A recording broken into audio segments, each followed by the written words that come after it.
Hi, I'm Wayne Hankin. Today we're going to look, listen, and recommend the best plastic soprano recorders. If you're asking yourself, what's the best plastic instrument I can buy? Is it easy to play? Does it sound good? Is it in tune? Does it feel good in the hands? Is it easy to maintain? And most importantly, can I make great music on it? If any of those questions have crossed your mind, then you've come to the right place. This video is aimed at 4 types of recorder players. 1. You're an absolute beginner looking for the best instrument to start on. 2. You're a teacher on a budget seeking the best instrument for your students. 3. You're a competent amateur and want an instrument that doubles as a good practice instrument or all-around performer. And 4. You're a professional and want a plastic that can hold up in a lot of working environments, from studio recording to the concert hall. If you're one of those people, I'm here to show you what's out there. Now, if you want to cut to the chase, you can go to the end of this video for our top picks, or click on the link below to get our full detailed testing results. Print it out so you can follow this video. Here we'll look at history of plastic recorders, how we test them, wood versus plastic, explanation of the categories in our survey, a mini concert with our top choices performing Renaissance, jazz, classical, and folk music, and to conclude, a list of dealers who sell the models we test.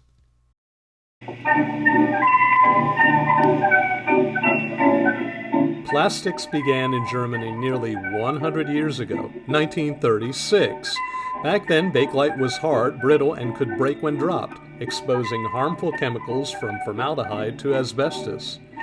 These plastics migrated to England during World War II, of which the early shot sopranos sold well, despite poor voicing, crude sound, not to mention a tendency to melt in the sun.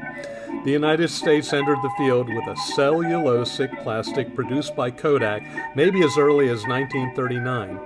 Made by Frank Anman, it was marketed by the Tonette Company of Chicago, a subsidiary of Gibson Guitars. So when did they get good?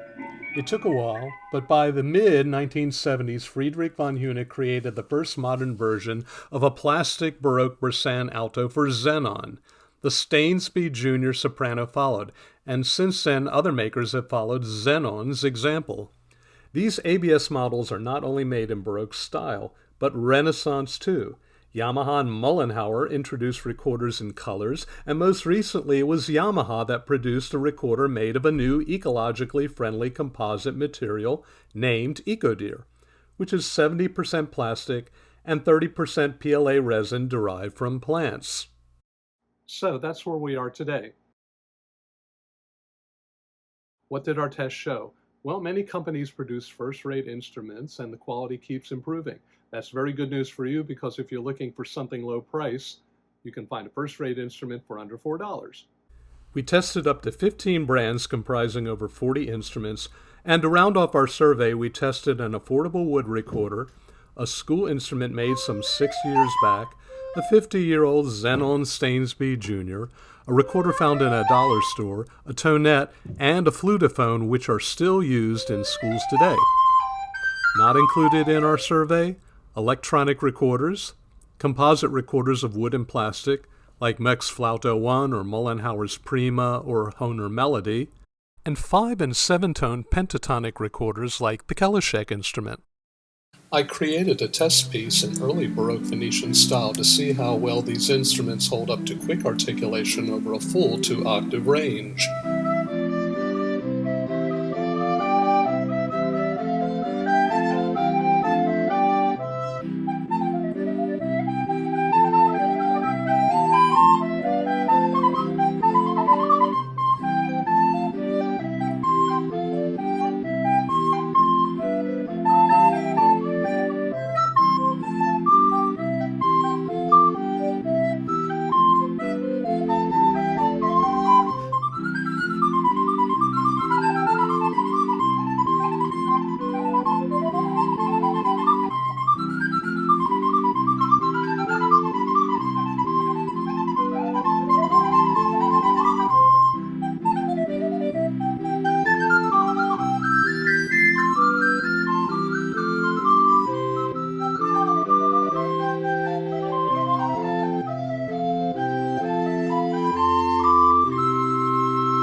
The pros and cons have shifted in the last few years. The old thinking was plastic will never be as good as wood, and for many years that was true.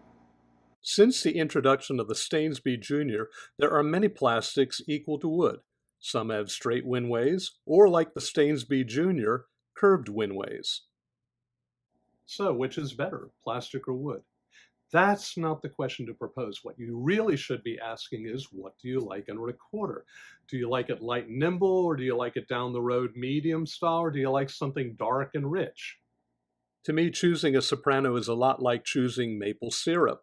Some people like the bottle on the left, which has a light taste. Some people like the one on the right, which has a darker, richer flavor. Then there are those who like something in between, medium.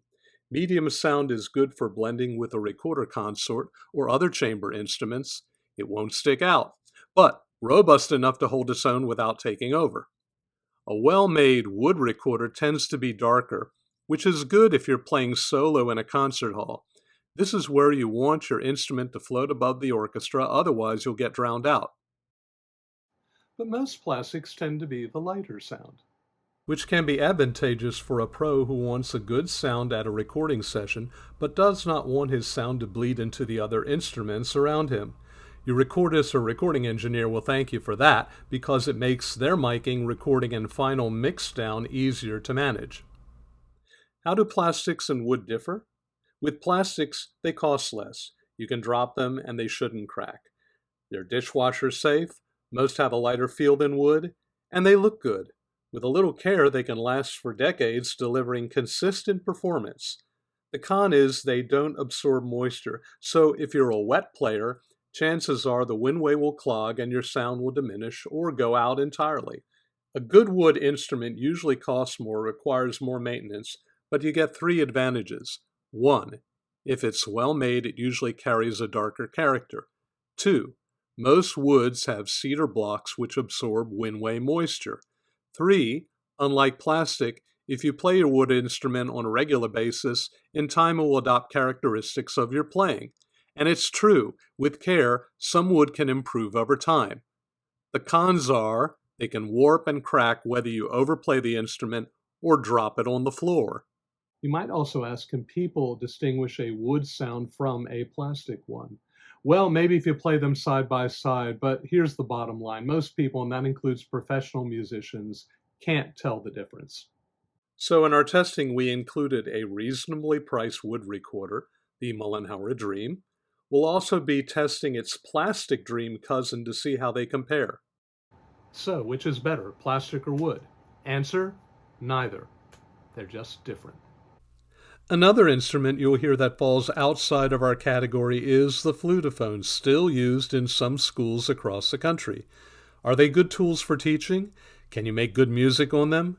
We test an open-ended flutophone and its closed-end cousin, the tonette. Both are not recorders, more similar to an ocarina, therefore they don't overblow into the upper octave the way a recorder does. Hence, they are limited in range. We test based on affordability. Can you get a good instrument for a low, reasonable price? Tone quality. Does it sound good to you, the player, and your listeners? Intonation. Do all the notes play in tune? Range. Can it successfully play 2 octaves or more? Feel. Does it feel right in your hands? Response. Do you have leeway in the notes without cracking? Ease of playing. Can you fly on the instrument? I play no favorites here. That's why our tests are done objectively, not subjectively. Well, a little bit of yourself's going to creep in from time to time. Let me give you an example. Here is the Canto Plastic Soprano Recorder. Didn't think much of it when I played it, but it tested very high. In fact, it made the top 20. For Aldo, it actually made his top 5 picks.